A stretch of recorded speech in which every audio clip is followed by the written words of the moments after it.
Assalamualaikum warahmatullahi wabarakatuh. Baik, di sini kami akan melanjutkan mengenai training kelompok tentang studi kasus integratif.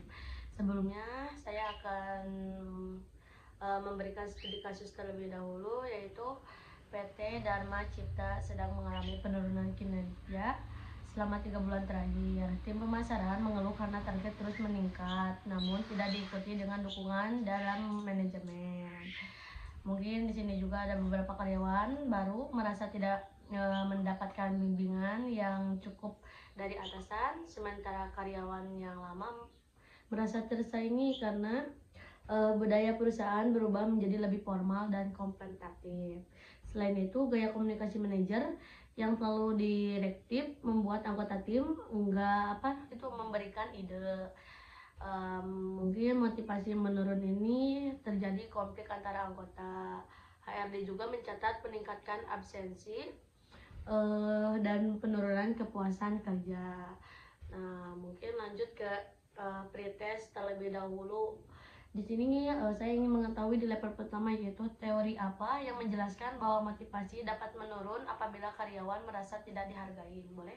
Baik, di sini saya akan menjawabnya, yang dimana teori kebutuhan Maslow atau teori 2 faktor Hertzberg yang menekankan pentingnya penghargaan dan pengakuan.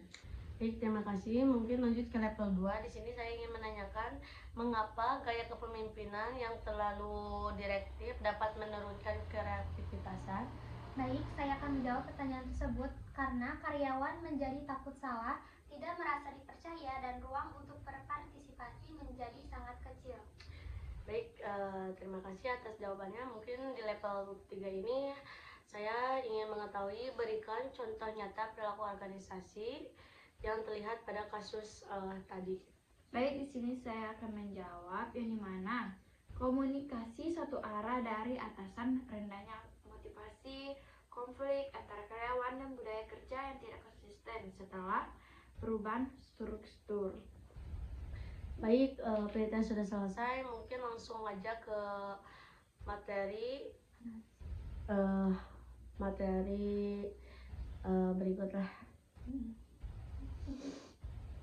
Mungkin di sini saya sedikit menjelaskan tentang kepemimpinan.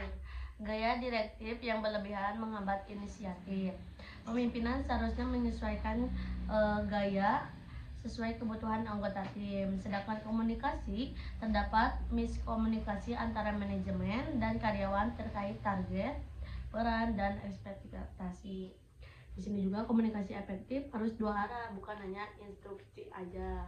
Dan ada juga motivasi kerja. Ada beberapa. Yang pertama, di sini ada beban kerja yang tidak seimbang, mungkin tidak ada penghargaan, terus kurangnya dukungan dan umpan balik. Di sini juga memicu konflik. Konflik yang memicu bersifat difungsi. Mengapa? Karena ketidakjelasan peran, budaya kerja yang tidak stabil atau tidak kritis. Mungkin yang terakhir ada budaya organisasi. Di sini terlalu formal, kompetitif, dan tidak jelas arah nilai-nilainya, sehingga menciptakan ketidaknyamanan bagi karyawan lain. Mungkin materinya segitu yang bisa saya sampaikan. Lanjut ke post-test. Di sini lanjut ke level 4 sampai level ke-6. Di level 4 ini, mengapa setelah perubahan budaya organisasi, karyawan lama justru menjadi tidak adaptif? Boleh dijelaskan?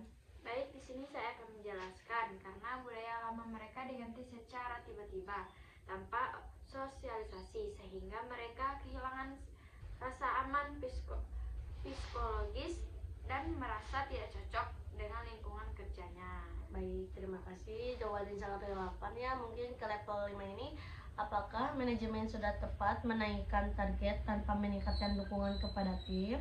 Boleh dijelaskan?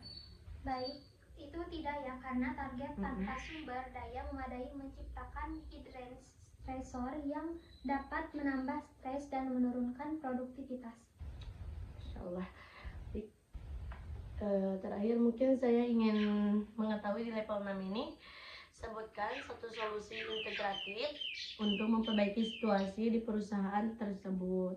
Baik, di sini saya akan menjelaskan. Saya akan membuat performance check-in, meeting setiap minggu agar terjadi komunikasi dua arah. Pemimpin dapat memberi umpan balik dan anggota tim bisa menyampaikan hambatan ini menggabungkan teori motivasi, komunikasi, dan kepemimpinan. Baik, mungkin dalam pertemuan terakhir ini dicukupkan. Wassalamualaikum warahmatullahi wabarakatuh.